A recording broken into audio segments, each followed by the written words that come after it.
আসিফ আকবর তার মূল পরিচয় গায়ক হিসাবে, সঙ্গীত শিল্পী হিসাবে। সম্প্রতি আরো একটা পরিচয় অবশ্য যুক্ত হয়েছে, বাংলাদেশ ক্রিকেট বোর্ডের পরিচালক নির্বাচিত হয়ে গেছেন তিনি। এবং এই সদ্য যোগ হওয়া পরিচয়েই আজকে তিনি কথা বলেছেন জাহানারা আলম ইস্যুতে। বাংলাদেশ জাতীয় নারী ক্রিকেট দলের সাবেক অধিনায়ক জাহানারা আলম সম্প্রতি একটা ভয়ঙ্কর ভয়াবহ অভিযোগ এনেছেন যৌন নিপীড়নের শিকার হবার। এবং এই বিষয়ে আসিফ আকবর, বিসিবি পরিচালক আসিফ আকবরের যে বক্তব্য সেইটা আমি তাকে কোট করছি। আসিফ আকবর বলেছেন, আমরা বিশ্বাস করি আজকে বাংলাদেশের নারী ক্রিকেট যে উচ্চতায় রয়েছে সেটার ধারাবাহিকতা ধরে রাখতে হলে আমাদেরকে এসব ফালতু প্রবলেমগুলো সলভ করতে হবে। এখানে দুইটা কথা। নাম্বার ওয়ান, জাহানারা আলম যে অভিযোগ করেছেন যৌন নিপীড়নের শিকার হবার, সেটা ফালতু প্রবলেম, এটা একটা ফালতু সমস্যা। বাংলাদেশ ক্রিকেট বোর্ডের একজন পরিচালক বিষয়টাকে এই দৃষ্টিভঙ্গি থেকে দেখেন, তাহলে আমরা এই জায়গাটা থেকে আসলে কিভাবে সুষ্ঠু তদন্তটা হবে, কিভাবে ন্যায় বিচারটা আসলে প্রতিষ্ঠিত হবে, কিভাবে আমরা সত্য এবং মিথ্যার জায়গাটা, প্রভেদটা ধরতে পারবো এবং আমরা আসল সত্যটা কিভাবে জানতে পারবো। আসিফ আকবর এটা ব্যক্তিগত ক্যাপাসিটি থেকে বলেছেন, একজন বিসিবি পরিচালক ওইভাবে বলতে পারেন না। আর তার বক্তব্যের শুরুতেই, মানে তার এই কথাটার শুরুতেই তিনি বলেছেন যে আমরা তো বিশ্বাস করি। আমরা বলতে এখন তিনি নিশ্চয়ই তার গায়ক অঙ্গনকে বোঝান নাই, তার সঙ্গীত অঙ্গনকে বোঝাননি, তিনি তার ক্রিকেট অঙ্গনকে বুঝেছেন। এবং যেহেতু তিনি বিসিবি পরিচালক, বিসিবির ভাষ্যটা কি এরকম নাকি যে বিসিবিও এটা মনে করে কিনা জাহানারা আলম যে অভিযোগ করেছেন সেটা আসলে একটা ফালতু প্রবলেম। এই মানসিকতা নিয়ে বিসিবি যদি এগোয় তাহলে এই জায়গাটার সমাধান কি আসলে হওয়া সম্ভব? আসিফ আকবর ওইখানটাতে আরো অনেক কথা বলেছেন। আজকে বাংলাদেশ ক্রিকেট কনফারেন্স শুরু হয়েছে, সেইখানটার এই কথাটাও তিনি বলছেন, তাও মিডিয়ার সামনে। আর ক্রিকেট কনফারেন্সে যখন বক্তৃতা দিচ্ছিলেন, সামনে বিসিবি প্রেসিডেন্ট আমিনুল ইসলাম বুলবুল ভাই সহ সবাই ছিলেন, বাংলাদেশ ক্রিকেটে বিভিন্ন জেলা থেকে আসা নানান স্টেক হোল্ডাররা ছিলেন। তাদের সামনে বক্তব্যে আসিফ আকবর অবলীলায় আরও কিছু কথাবার্তা বলে গিয়েছেন যেগুলো আসলে খুবই আপত্তিকর। যে সারা দেশে ক্রিকেট খেলা হয় না সেটা ফুটবলারদের কারণে, ফুটবলাররা ক্রিকেট মাঠ নষ্ট করে রাখে, পিচ নষ্ট করে ফেলে, তারা তাদের প্রয়োজন না হলেও জেল স্টেডিয়ামগুলো দখল করে রেখেছে, ফুটবলারদের ব্যবহার খুব খারাপ।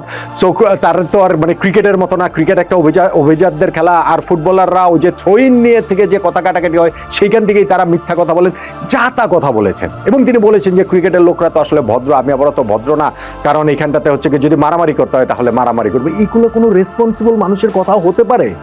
একজন বিসিবি পরিচালক এইভাবে আরেকটা ডিসিপ্লিন ফুটবলারদেরকে এইভাবে শত্রু জ্ঞান করতে পারেন? এটা আমার কাছে শুনে অবিশ্বাস্য লেগেছে। এবং সামনে আমাদের ক্রিকেটের সব স্টেক হোল্ডাররা বসে রয়েছেন, আমাদের ক্রিকেট বোর্ড প্রেসিডেন্ট এবং বোর্ড ডিরেক্টররা বসেছেন, তাদের সামনে অবলীলায় আসিফ আকবর এসব কথাবার্তা বলে গেলেন। সো সেইটা একটা ইস্যু। কিন্তু জাহানারা আলম ইস্যুতে তিনি যেটা বলেছেন এবং এইটাকে তিনি ফালতু প্রবলেম মনে করেন, তাহলে তো ভাই এখানে বিসিবির কাছ থেকে, এবং যদি এটা বিসিবির স্ট্যান্ড হয়, তিনি তো বলেছেন যে আমরা বিশ্বাস করি, সে আমরা যদি বাংলাদেশ ক্রিকেট বোর্ড হয় তাহলে বিসিবির কাছ থেকে এইটার আর সুষ্ঠু তদন্ত বলেন, সুষ্ঠু এটার মানে শাস্তি প্রদান বলেন, সত্য মিথ্যা নিরূপণ করার কথা বলেন, সেটা আমরা আসলে আর কিভাবে মানে নিশ্চয়তার জায়গাটা আমরা কোত্থেকে পাই? এমনিতেই আমার পুরো বিসিবি ইস্যুটা নিয়ে যেভাবে ডিল করছে সেটা নিয়ে আমার যথেষ্ট আপত্তির জায়গা রয়েছে, আমাদের সবারই জায়গা রয়েছে।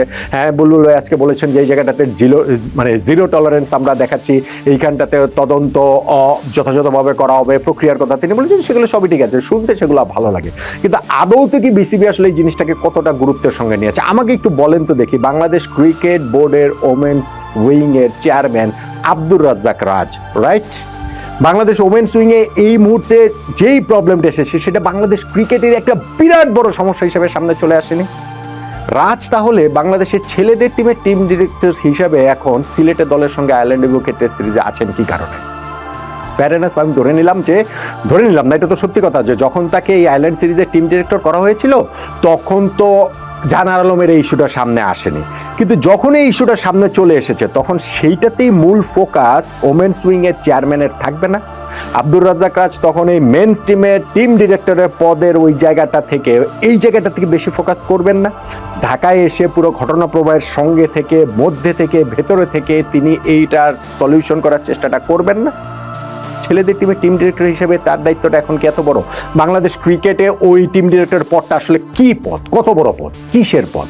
যদি এইখানটাতে একজনকে দিতে হয়, ধরেন আপনি যদি এক্স ক্রিকেটারও যদি দিতে হয়, খালেদ মাসুদ পালোয়ারকে দিয়ে দেন। তিনি তো এই দায়িত্ব পালন করতেন। রাজ ঠিক আছে পরে আরেক সিরিজে করবেন, এটা তার এমন কোনো পদ না যে না ক্রিকেট টিমের ক্যাপ্টেন বা ক্রিকেট টিমের খুবই অপরিহার্য ক্রিকেট টিমের কোচ, তা তো আর না যে তাকে ছাড়া চলবেই না। সো বাংলাদেশ ক্রিকেট বোর্ড যখন এই যে ওমেন্স উইং এর চেয়ারম্যান আব্দুর রাজ্জাক যখন এই নারীদের ক্রিকেটের এত বড় একটা প্রবলেম হয়ে গেছে, সেই জায়গাটাতে তিনি এইখানটাতে ফোকাস না করে ওই ছেলেদের দলের টিম ডিরেক্টর হিসেবে থাকেন, তাতেও তো বোঝা যায় বাংলাদেশ ক্রিকেট বোর্ড পুরো ঘটনা প্রবাহটাকে আসলে কিভাবে দেখছে।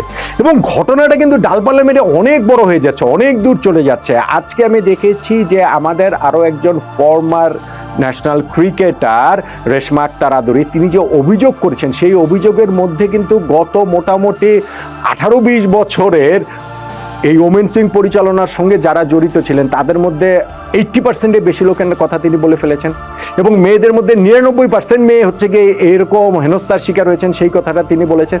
এমনকি নাজমুল আবেদিন ফাহিম ভাই, যিনি এখনকার এই ক্রিকেট বোর্ডে একজন পরিচালক হিসেবে রয়েছেন, তার কথাটাও বলেছেন। তার বিপক্ষেও এই একই রকম হচ্ছে গিয়ে এই যৌন নিপীড়নের এরকম একটা অভিযোগ এনেছেন। সত্য মিথ্যা আমরা জানি না, এটা তো তদন্ত সাপেক্ষে হবে, সেটা তদন্ত পরে যেটা হবে মানে সেই রেজাল্ট আমরা দেখতে পাবো। যদিও আমার মধ্যে খুবই ডাউট রয়েছে 15 দিনের মধ্যে আসলে এই তদন্ত রিপোর্ট বের হবে কিনা, আমার সিরিয়াস ডাউট এটা নিয়ে রয়েছে।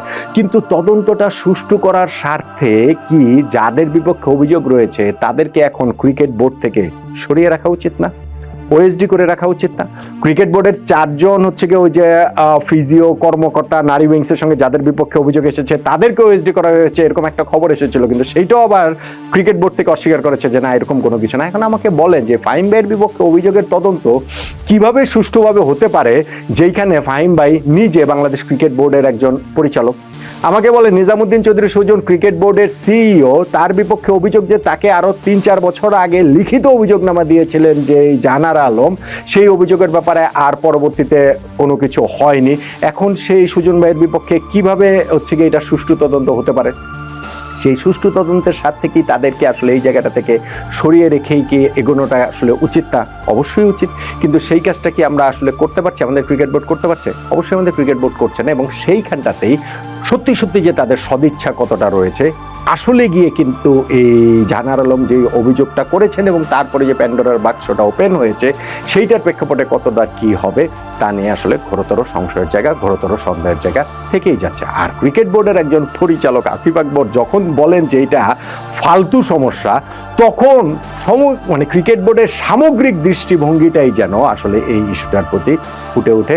তাই আসলে খুবই উদ্বেগ নিয়ে আমাদের আসলে অপেক্ষা করতে হচ্ছে যে 15 দিন পরে আদৌ কি আসলে কিছু হয় কিনা, এই তদন্ত কমিটির রিপোর্ট আদৌ কি 15 দিনের মধ্যে বেরোবো কিনা, এবং সত্যি কি আমরা এই ঘটনার সুষ্ঠু তদন্ত এবং সুষ্ঠু ন্যায় বিচার জাহানারা আলম সহ বাংলাদেশের নারী ক্রিকেটে ভবিষ্যতেও যারা আসবেন তাদের জন্য কিন্তু ওরকম একটা দৃষ্টান্তমূলক কোনো একটা কিছু আসলে হয় কিনা, খুবই উদ্বেগ নিয়ে আমরা সেটা অপেক্ষা করছি।